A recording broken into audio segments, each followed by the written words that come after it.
avoir si souvent dormi avec ma solitude.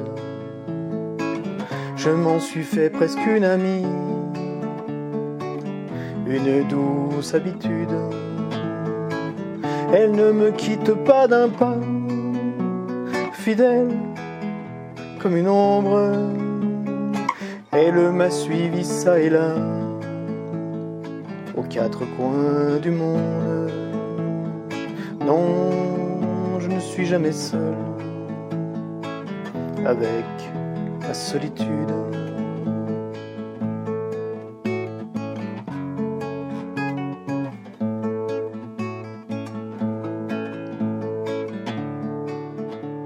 Mercredi 29 avril 2020, 45e jour de confinement en France. 45 jours, on vient de dépasser la symbolique de la quarantaine. Et 45 jours, c'est long. Et l'épreuve, elle est loin d'être terminée, et elle est aussi très différente pour les personnes qui vivent dans la promiscuité familiale, avec son lot de tensions, et parfois de violences conjugales, ou de maltraitance infantile, dans ce microcosme. Et puis pour d'autres, c'est une autre expérience qui est celle d'un isolement prolongé. Personnellement, je suis dans ce deuxième cas. Voilà 45 jours que je vis seul, 24 heures sur 24, chez moi, ici, dans cet appartement. Matériellement, il est très confortable. Et puis parfois, je m'échappe. Je suis sorti 3-4 fois pour aller faire des courses au supermarché. Ce qui s'est traduit par le fait de croiser d'autres solitudes que la mienne, chacun derrière son caddie, ou derrière son masque, pour ceux qui ont pu s'en procurer. La solitude, je la connais bien. Enfin, je la connaissais suffisamment bien, et j'en connaissais suffisamment d'aspects pour qu'un éditeur, il y a une dizaine d'années, me commande un livre sur ce sujet. Le projet avait déjà un titre, un peu racoleur, mais pourquoi pas? Et j'ai dit oui. J'ai dit oui à quoi? J'ai dit oui à la positive solitude. Et j'ai accouché de ce livre. J'accouche d'un livre un peu comme on accouche d'un enfant, piètre compensation pour un homme célibataire qui n'a pas connu l'expérience d'être père. Ce vieux rêve ne s'est pas réalisé, et à 57 ans, j'ai eu du temps pour me préparer à y renoncer. Devenir père, c'est pas très compliqué. Il y a un nombre assez important de femmes qui cherchent un géniteur. Et malgré l'importance que j'accordais à vivre cette grande aventure parentale, je n'ai pas choisi d'aimer les femmes pour leur fécondité ou pour leur désir d'être mère, ce qui m'a permis de vivre de belles histoires d'amour avec des femmes, et pas de belles histoires d'amour avec mes enfants. Et me voilà seul, et j'accouche de ce que je peux. Et il y a une dizaine d'années, on m'a demandé d'accoucher de ce livre sur la solitude. Et j'aimerais partager avec vous cette expérience parce que je l'ai trouvée très édifiante. En général, avec un éditeur, on convient d'une date de parution. En conséquence de quoi, il y a une date butoir pour remettre le manuscrit. À l'approche de cette date, j'avais décidé de me mettre au travail, mais pour écrire ce livre, il m'avait semblé intéressant, logique et cohérent de créer des conditions un peu particulières pour écrire ce livre sur la solitude. Voilà pourquoi j'avais décidé de pousser plus loin le curseur de la solitude et de l'isolement. À l'époque, je vivais seul, mais il y avait le téléphone, il y avait les mails, je pouvais sortir de chez moi, je sortais plusieurs fois, pas forcément tous les jours, mais plusieurs fois par semaine. J'avais une vie sociale assez importante. Et j'avais voulu me mettre un peu en rupture, créer des conditions différentes pour écrire ce livre et baigner dans un environnement de solitude plus conséquente. Et à l'époque, on m'avait gentiment prêté un studio hors saison et je suis donc parti quelques jours en montagne. Bon, j'avais pas prévu 45 jours de confinement pour écrire ce livre. J'avais pensé qu'une semaine, une petite semaine, me suffirait à amorcer la pompe, à commencer le livre, et puis tranquillement, je rentrerai chez moi pour le finir. Je suis donc arrivé à Champagny-en-Vanoise le mercredi 19 mai 2010, et je me rends compte aujourd'hui que ce livre avait à peu près la même structure que ces chroniques de confinement que je vous présente depuis quelques semaines dans les vidéos de Corona Iceberg. Elle se traduit comment cette structure? Simplement par un témoignage personnel en temps réel. Le premier chapitre du livre porte donc un titre extrêmement sobre, mercredi 19 mai 2010. Et le second est tout aussi sobre, jeudi 20 mai 2010, etc. Enfin, etc. Pas tant. Ce que je vivais, ce que je ressentais au cœur de cette expérience solitaire, ça prend pas une place bien grande dans le livre, mais c'était le fil rouge du livre. Pour le reste, c'est un essai qui touche autant la psychologie qu'à la philosophie. J'y aborde des termes comme la connaissance de soi, l'incomplétude de l'être, la dépendance, la contre-dépendance, l'interdépendance, l'autonomie. J'aborde également des thèmes comme la grégarité, la sociabilité, l'amour, le silence, la liberté. Et puis il y a aussi quelques paragraphes qui traitent de la créativité. C'est pas un scoop que la solitude est très propice à la création, mais j'étais loin d'imaginer qu'il n'y aurait que 4 chapitres dans ce livre. Samedi 22 mai 2010. Champagny-en-Vanoise, il est minuit et j'enchaîne pour une autre nuit peuplée de solitude. Sera-t-elle sans sommeil, celle-ci ? La veille est à l'insomnie, ce que la solitude est à l'isolement. J'aime cette nuit qui s'avance, pleine de promesses. Vendredi, je ne suis pas descendu à Beauzelle. Même hors saison, ce charmant petit village perché à 1000 mètres d'altitude est bien trop peuplé pour moi en ces temps de recueillement. La faim ne me tenaille pas au point de me déranger. Alors je puise sans effort dans mes réserves. La solitude est un plat qui se mange seul.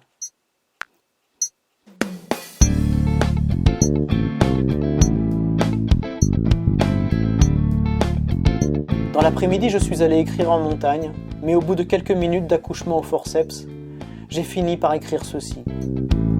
Décidément, la montagne est trop belle pour ne pas me distraire. Je rentre en moi-même. L'appartement de Champagny me servira de grotte. J'ai encore besoin d'une petite béquille. D'ici le lever du soleil, j'aurai terminé ce livre. Je le sais maintenant. Avant d'arriver ici, j'avais une vague intuition qui ressemblait à un challenge. J'aime les défis, ils me stimulent. Je pensais qu'en m'isolant, je serais productif. Peut-être pas au point d'écrire ce livre en 5 jours. C'était une idée vague et excitante, mais je doutais qu'elle soit réaliste et je ne m'y accrochais guère. J'étais confiant dans le fait que j'avancerais bien à Champagny, mais je pensais plus réaliste de finir chez moi, malgré les mails, le téléphone, les autres, comme pour mes autres livres. 3 jours auront suffi. Ce n'était pas mon intention, mais je trouve que c'est une belle démonstration de la puissance créatrice qui éclot sur le terrain fertile de la solitude.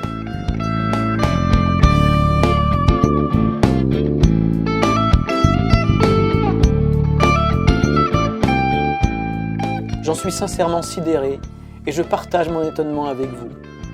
C'est un des paradoxes de ce livre que d'avoir limité là mon expérience solitaire en vous impliquant autant dans le processus d'écriture au cours de ces 3 jours de retraite.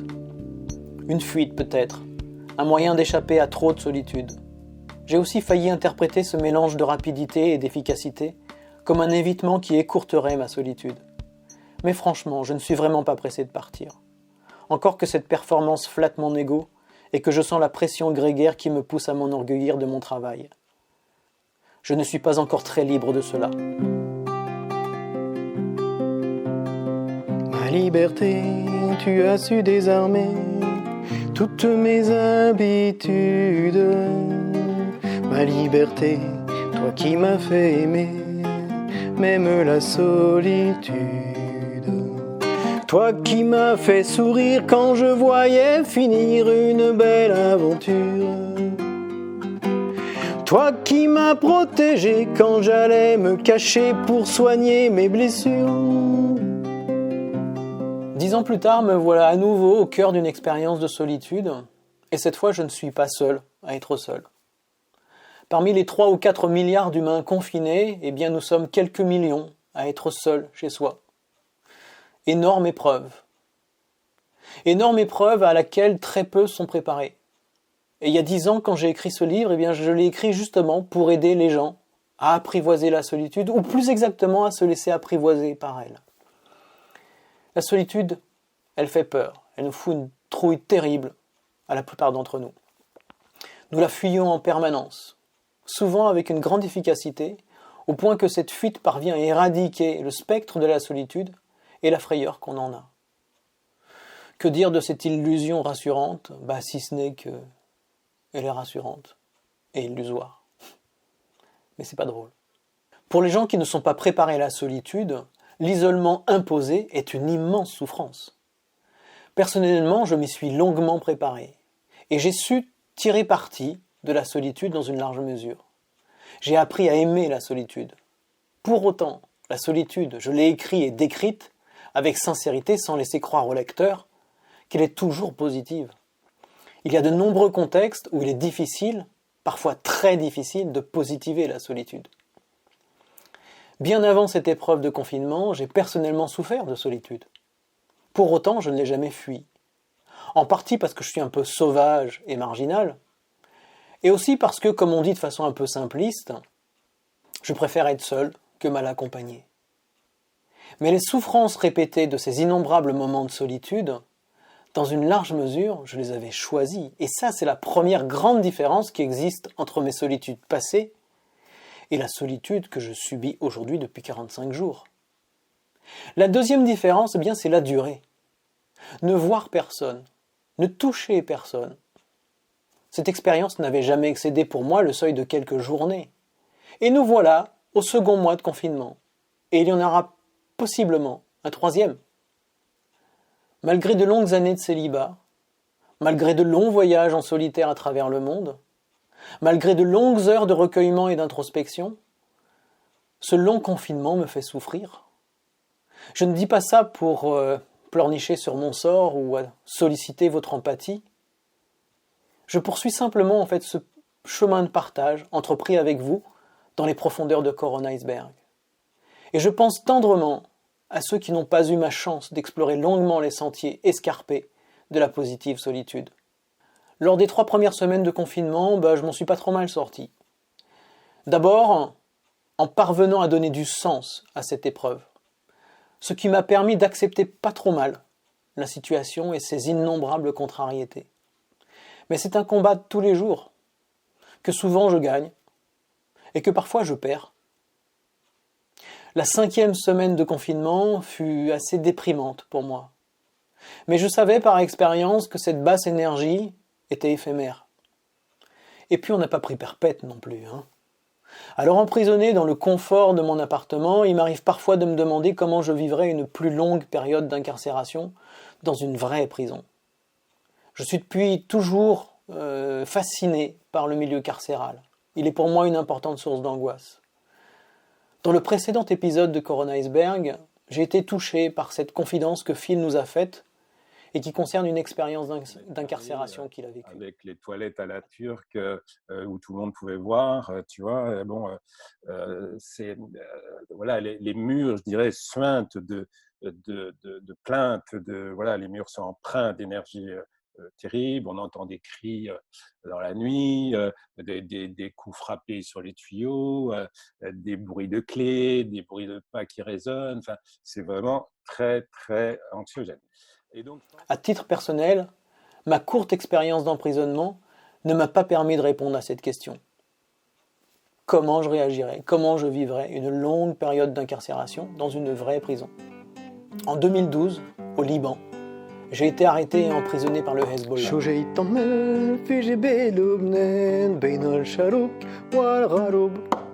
Qu'est-ce que tu viens faire sur les monts du Liban, entre l'Orient et l'Occident?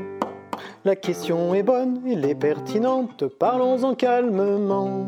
J'aimerais que tu me donnes un thé à la menthe, causons amicalement. Si tu veux ma main, je te la donne, mais serre un peu moins fort. Je n'ai pas de venin, pourquoi tu grognes, quand tu parles tu mords.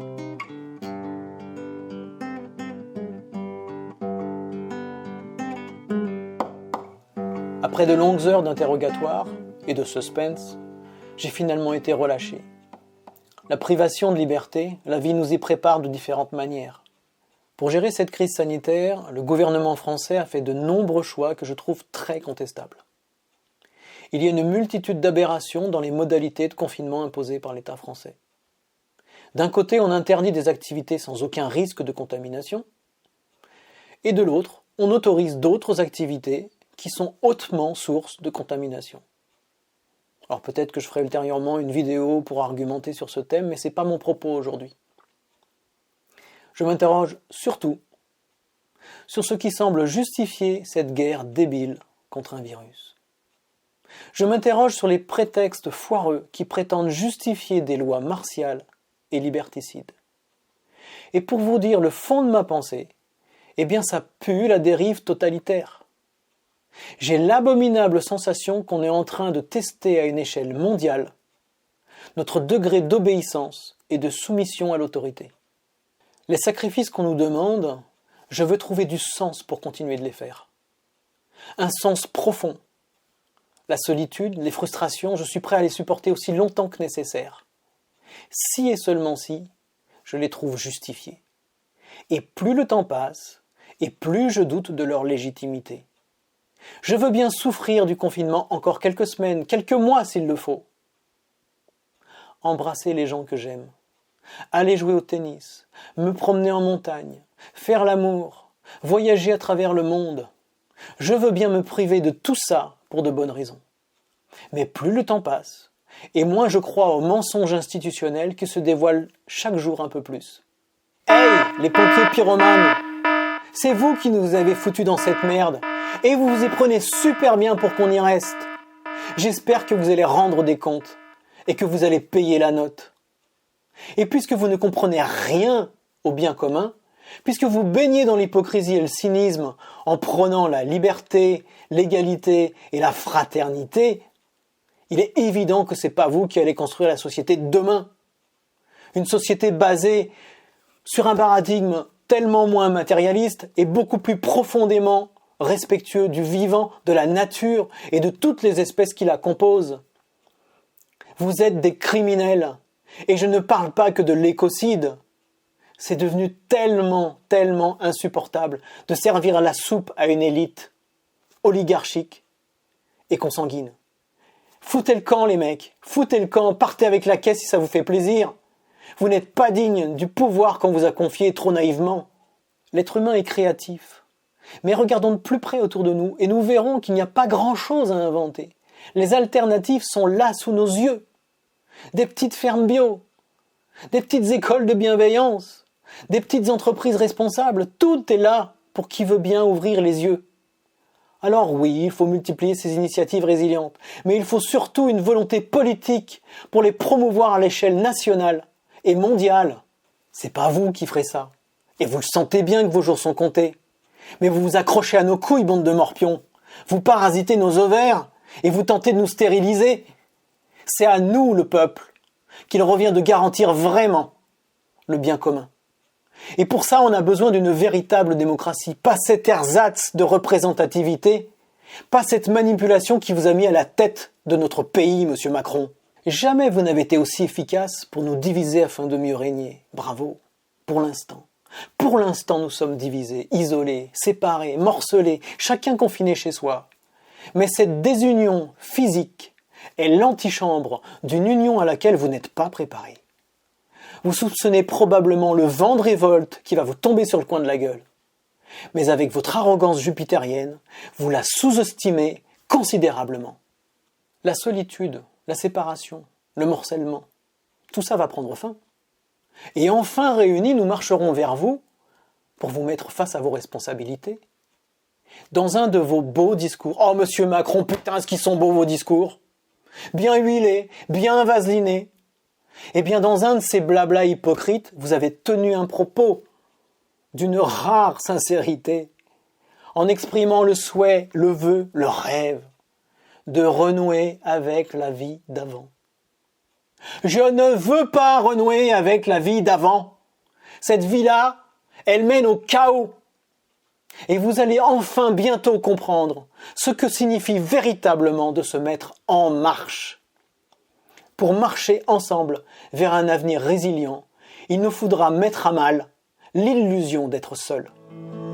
Non, je ne suis pas seul. Je ne suis jamais seul. L'illusion d'être seul.